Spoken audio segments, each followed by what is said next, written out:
Y en CNN Prime vamos a seguir analizando el tema de la acusación constitucional en contra del ministro Harald Beyer en el Senado, y para eso tomamos contacto con el presidente de la Cámara Alta, el senador Jorge Pizarro. Senador, gracias por acompañarnos, y lo primero quiero preguntarle si de lo que escuchó hoy, ¿hay algún antecedente novedoso y tan novedoso como para hacerle cambiar su voto? Bueno, escuchamos con atención tanto la formalización de los diputados como la defensa. Y sin duda que han reafirmado más o menos los argumentos que están establecidos en la acusación constitucional, pero creo que la defensa también se hizo cargo del tema del error referente a la referencia de determinadas normas que está establecido en el petitorio, y creo que hicieron también un buen punto en términos de defender al ministro respecto de lo que ha sido su gestión en cuanto ministro en los temas de educación que están en el Congreso. Ese es un tema que por supuesto es político, es opinable, que no tiene nada que ver con la acusación. Senador, pero me pareció que era interesante que reafirmaran ese punto también. Senador, ha habido críticas por la actitud de algunos senadores de la Concertación que durante la exposición de la defensa del ministro salieron por momentos de la sala, volvían a entrar. ¿Le pareció correcto que no hayan estado algunos senadores al menos concentrados en todo momento en el discurso y en la defensa cuando supuestamente tienen que tomarla en consideración? Daniel, para ser estrictos, hay senadores de gobierno y de oposición que entraron y salieron de la sala. Cada uno sabrá a qué es lo que va, a dónde sale y qué es lo que hace. Ya somos mayorcitos ya y cada cual sabe lo que hace. Pero para ser estricto, y lo digo así, porque el señor subsecretario puso unos twitters donde faltó a la verdad, manifestando que había solo 3 senadores de la Concertación en el momento que se inició los planteamientos tanto de la defensa como después las dúplicas, y eso no es efectivo, porque además faltaron en el momento que reiniciamos, faltaban también varios senadores de derecha. Así que en esto yo les pido que vayamos al fondo, no se queden en los detalles, cada senador tiene la posibilidad de escuchar, han leído, han estudiado los antecedentes y cada cual se formará su opinión, y mañana votaremos en términos personales. El presidente Sebastián Piñera le pidió a los legisladores que voten en conciencia, fueron sus palabras, y no siguiendo órdenes de partido. ¿Están siguiendo órdenes de partido? ¿Los senadores están votando en bloque? ¿Qué le parece la petición del presidente? Yo le pediría al presidente que él se abocara a gobernar y que entendiera que este es un poder autónomo, distinto al poder ejecutivo. Él fue senador, sabe cómo se toman las decisiones acá, y en una actuación como jurado con mayor razón todavía es personal. Y respecto a si votan en bloque o no, eso es válido para la derecha como para la oposición. Si todos los senadores están de acuerdo, bueno, aparecerá una votación en bloque, y si todos deciden opinar de manera distinta respecto de cada uno de los capítulos, habrá votaciones distintas. Ahora, así senador, que yo le pediría que nadie trate de interferir o pensar de que aquí vamos a aceptar órdenes políticas, órdenes del gobierno, órdenes de los grupos económicos, de los actores sociales o académicos. Eso no es así. Ahora, precisamente el presidente Piñera puede decir que él como senador actuó sin seguir instrucciones o descolgándose de lo que decía su partido. Cuando se votó la acusación contra el juez Cereceda, él votó por destituirlo, y su voto fue decisivo pese a que la alianza estaba en contra de esa destitución. ¿Le parece que es un buen ejemplo el que dio en ese momento el senador Sebastián Piñera? No creo que hayan dado órdenes de partido en esa época, se habría sabido. En esa Pero Alianza votó... hubo una mayoría para destituir al ministro Cereceda, hubo un rechazo a las peticiones de la acusación sobre otros ministros, y eso fue lo que se aprobó. Así que le vuelvo a insistir que este es un tema en el que cada uno de nosotros nos hemos ido formando una opinión y una convicción, y la expresaremos mañana cuando fundamentemos el voto durante el debate que se va a generar hoy día, en el día. Senador, ¿cree usted que hay que reformar la institución de la acusación constitucional y sobre todo un tema del cual usted ha hablado y ha propuesto, el tema de la pena efectivamente que se le da a quien es destituido de su cargo?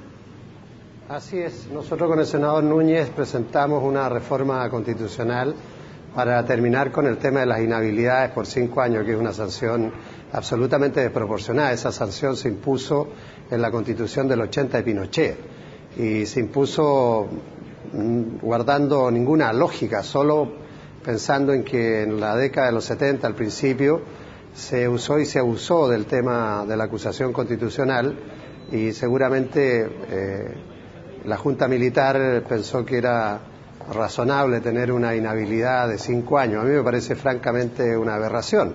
Lo dijimos desde siempre y esa es la razón por la cual yo espero que, pasado esta votación, el señor ministro del Interior, el señor ministro Larroulé, por orden del presidente, le ponga a discusión inmediata a ese proyecto de reforma que ya está en la Comisión de Constitución y podamos mejorar, hacer más proporcional lo que es el instrumento de la acusación constitucional con lo que es la sanción, que significan 5 años de inhabilidades muy duras. Y esa reforma, senador, si lograra ser aprobada y evidentemente si Harald Beyer fuera destituido, ¿podría aplicarse también a él, de modo que finalmente no fuera de 5 años el plazo de la suspensión? Bueno, depende cómo salga aprobada y si se establece o no algún plazo mínimo de inhabilidad. Hay propuestas que dicen que lo que se puede hacer es que un ministro que es destituido no pueda ocupar otro cargo de ministro en otra cartera mientras dure el gobierno del cual fue ministro. Pueden ser distintas alternativas. Yo creo que hay que buscar algo que sea equilibrado y no tan aberrante como lo que tenemos ahora.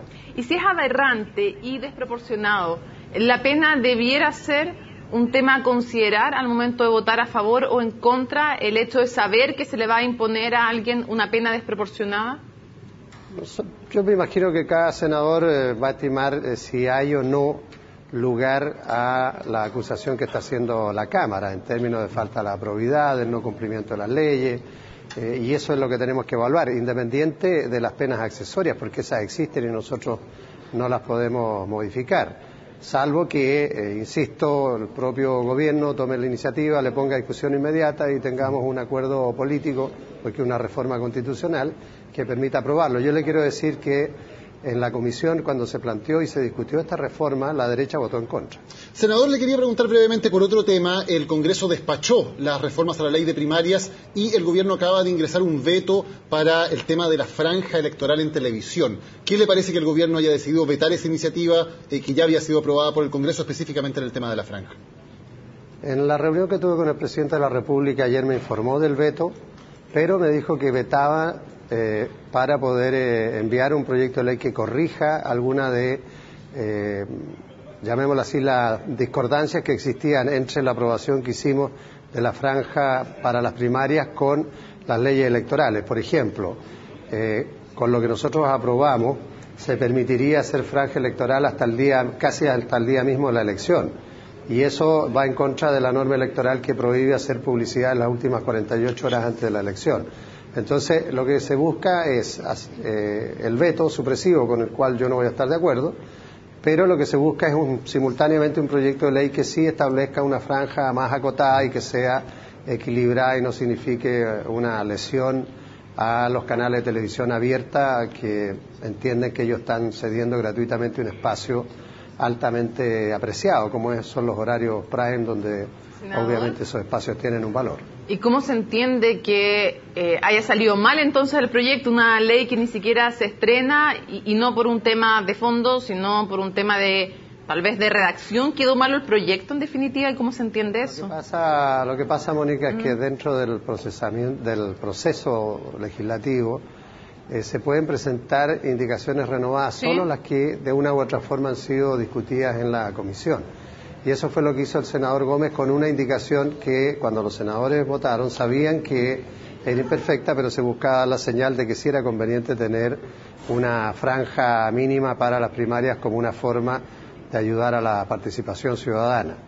Ahora, senador, para entenderlo, lo que se pensaba también cuando se aprobó eso es que en el tercer trámite en la Cámara era perfectamente solucionable esa norma y lamentablemente no se hizo así. O sea, para entenderlo, los senadores votaron sabiendo que la norma tenía errores, pensando que se podía arreglar más adelante.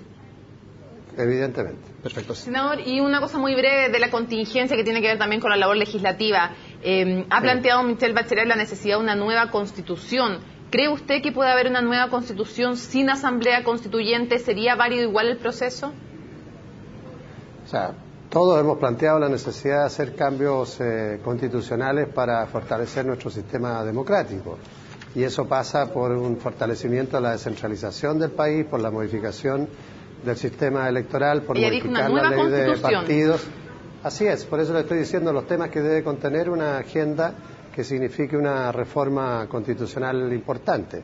Y cuando hablamos de esos temas, en el fondo es una nueva constitución, porque significaría terminar con los enclaves autoritarios que todavía tenemos, que son el sistema binominal, los quórum calificados para determinadas materias de ley, etcétera. Y eso hay que hacerlo dentro del proceso institucional que tenemos, que es el Congreso. De manera que yo me imagino que lo que ha planteado Michelle Bachelet va en relación a hacer un llamado a la ciudadanía que respalden una lista parlamentaria que pueda configurar una mayoría para hacer los cambios desde el Congreso. Senador Jorge Pizarro, muchas gracias por haber conversado con nosotros en CNN Prime.